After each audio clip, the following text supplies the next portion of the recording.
invite our guest of honor, Assistant Chief Executive Officer of International Enterprise Singapore, Mr. Satvinder Singh, on stage to deliver his address. Welcome, sir. Mr. Sunil Kashyap, the Chairman of the Singapore Bullion Market Association, Mr. Albert Cheng, CEO, SBMA, Your Excellencies, distinguished guests, ladies and gentlemen, a very, very good morning. Delighted to join all of you here at the inaugural Asia-Pacific Precious Metal Conference organized by the Singapore Bullion Market Association.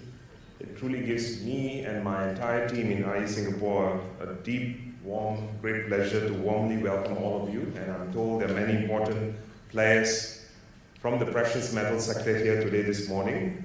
And as Sunil mentioned, it's not just Southeast Asia, it's a whole gamut of players from faraway places, even I'm told with Russia, Ghana, and the United States. So incredible. So a great job done. I'm told the fact that some of you are squeezed in the room is because I remember when we were planning for the event, I told Albert, you know, if you guys can deliver 150 packed conference, you'll be quite happy, but this is incredible.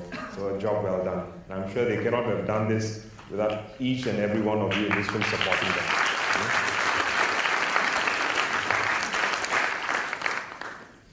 Now, Singapore precious metal sector has, as Sunil mentioned, you know, we started, it's grown significantly since all of you know in this room, the lifting of the goods and services tax.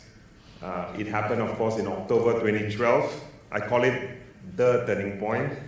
And of course, in a short span, the period we're looking at from 2012, when it was lifted, to 2015, I'm not even talking about today, but just a short span of time, and you'll see in the newspaper, in the Business Times, you'll see the gold volumes out of Singapore grew at a stunning CAGR of 188%, totaling almost 2,650 tons. Now that's roughly, for every government is, of course, we always love to look at numbers. I say that translates to almost $100 billion of trade value. And again, it's significant because, remember, this was also the period where gold wasn't at its peak. You know, it was already, I think I was told gold prices were already descending almost by 30% in the same period. So for us, we are extremely happy to see physical gold coming back to the Singapore marketplace. And again, once again, I'd like to acknowledge the entire fraternity here for entrenching Singapore back into relevance. I'd like to sort of seek your indulgence, and I'd like to share this morning a little bit deeper into what a role of a hub is, you know. And I think most people here normally do not spend enough time understanding what a hub does for an industry. And I think a hub location like Singapore play a very unique, pivotal role in providing a resilient and an efficient marketplace consisting of key global trading counterparties, as well as all the relevant supporting services that are needed for optimization, they are needed for risk management, it's needed for customer management and trading of precious metals, including the safe and the cost-efficient delivery of precious cargo. Now, all of these activities I mentioned are all interlinked, and they need to be therefore located together to ensure swift processing of time-sensitive transactions of these precious metals. And hence, it's essential for the precious metal industry players to be all present in a centralized hub. Now, the most critical, and I don't think this is just uniquely for the precious metal sector, but really for all commodities, the most precious usefulness of the hub, the role of the central marketplace of decision makers and what I call the movers and shakers, having the access to all of them is really, honestly, the most important role a hub plays. You sit in a hub because you're not a price taker watching indexes. You sit in a hub because you also one day want to be able to influence price. It's only when you're located in a hub that you'll be able to get deep market intelligence. You'll be able to watch and sense the postures on flows. And of course, you'll be able to then read global anticipated market demand and supply moves.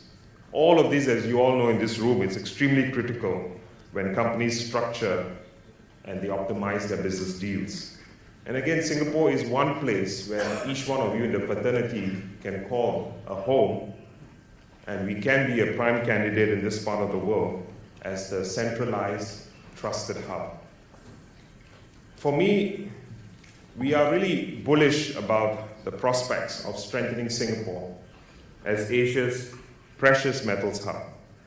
Currently, I'm sure the statistics you guys are well familiar, 66% of global gold is originating from Asia. According to World Gold Council, the combined share in particular of global gold demand from just China and India alone today has already exceeded 50%, outstripping way back in the 1990s when the profile was where these two countries occupied like 25%.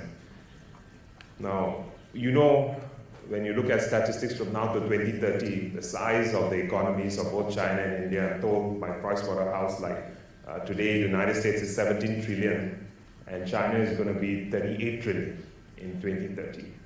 India today sits at about, officially about 4 or 5 trillion. We all think it's more than that, but come 2030, India's economy is going to be larger than that of the United States, 19 trillion. So whatever we are feeling today, believe me, it's going to heat up. Okay? And it's not just China and India. The other markets such as Thailand, Vietnam, South Korea, the markets around us, Indonesia, they all have witnessed very solid growth in domestic markets. And therefore, we feel Singapore has become almost like a neutral, transparent hub, attracting a lot of key decision makers and companies from these countries to base themselves here to manage not just their Asian flows, but also their global flows. Several key international and established players have entrenched themselves in our ecosystem. I can mention names like INTL FC Stone, Tianxin Yang, YLG, MTS Gold, even our local companies like SK Bullion and Silver Bullion. Now, access to network, what I call the participant network, allows all of these precious metal players opportunities to conduct international business with unparalleled effectiveness and convenience. And of course, all this is going to be catalyst to growth and for allowing them to outreach not within Asia itself, as we described, why Asia is going to become more and more relevant, but also to the rest of the international markets. Now, let me illustrate with some examples.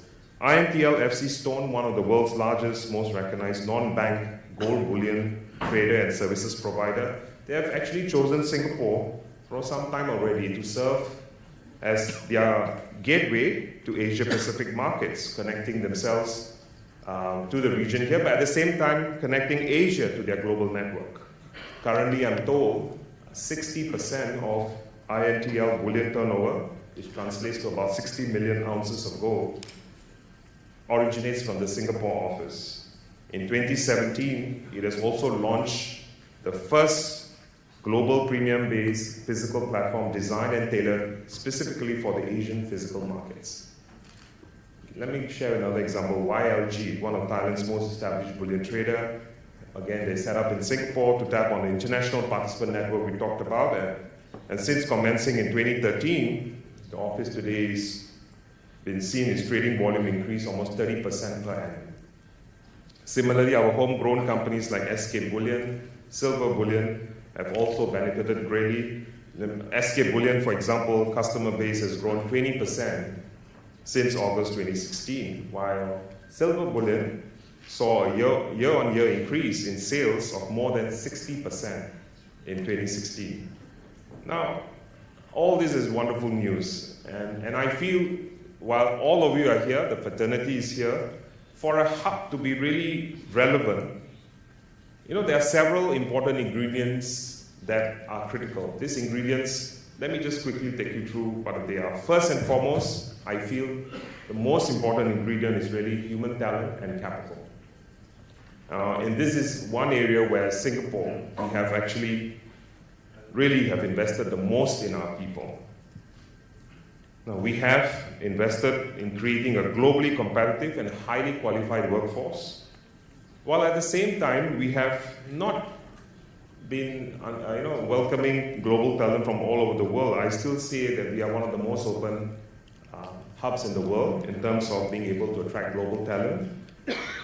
And if there's one area where we have kind of constricted a little bit, is that entry-level global talent, where we feel our own people are able to provide those jobs and be able to play a much more active role. That's where there's been some constriction. But today, you can ask any of our global players if they want to bring any global talent that's out there worth the money, we will be able to accommodate them into here in Singapore. So we are today, not just for precious metal, but we are Asia's largest trading hub. And today we have the agglomeration of the largest companies in commodities all situated here in Singapore. So it's the ecosystem here that you guys are benefiting. You guys are jumping back into Singapore in an active way. It's an ecosystem where the rest of the global commodities, whether it's energy, whether it's metals, whether it's the agri sector, Singapore is today one of the top 3 commodities hub in the world, along with London and Geneva. And I'm told that there are more than, let's say, the top 400 of the largest commodity players. We are talking about, they hire about close to 15,000 trading professionals, the PMETs. Just to give you a bearing, Geneva has about 9,000 plus, Singapore has about 15,000. And out of the pool of 15,000 professionals, 70% of that professional pool is Singaporean. And mind you, a lot of them also are occupying the frontline complex jobs. So again, it's not just your industry, but I'm sharing with you what has happened across the board of the commodity sectors, across the various classes of commodities, where the talent is here. As you are wanting to grow yourself globally, it's not very difficult for you to tap on local talent that's available for you to tap on. Now, second, the most important ingredient for me is really, it's important for a hub like Singapore to be able to provide financial liquidity. And I think we are one of the few AAA plus locations in the world where the financial market here are really ready and able to support the market. And again, I mean, what do markets need? I mean, not just a strong banking sector for trade finance, but also, for example, today we are already the 3rd largest global foreign exchange marketplace. And again, it's a marketplace which has tremendous amount of liquidity, not just in US dollar, but in multiple important Asian currencies. I think that's what's important here. And I think for many of you who are dealing with all of those exposures on a daily basis, I think this is a market that can deliver. It is already delivering it for many other commodities. So many regional and global players here in the fraternity are tapping onto this liquidity here, and they are managing their financing, their forex, and even their derivatives out here. So that's the second most important ingredient. The third most important ingredient is really the neutrality and also on the legal front. Singapore consistently ranks a leading center for contracting, mediation, and arbitration. And it offers an effective avenue for alternative dispute resolution. And no wonder today we are voted as one of the top 3 arbitration jurisdictions in the world.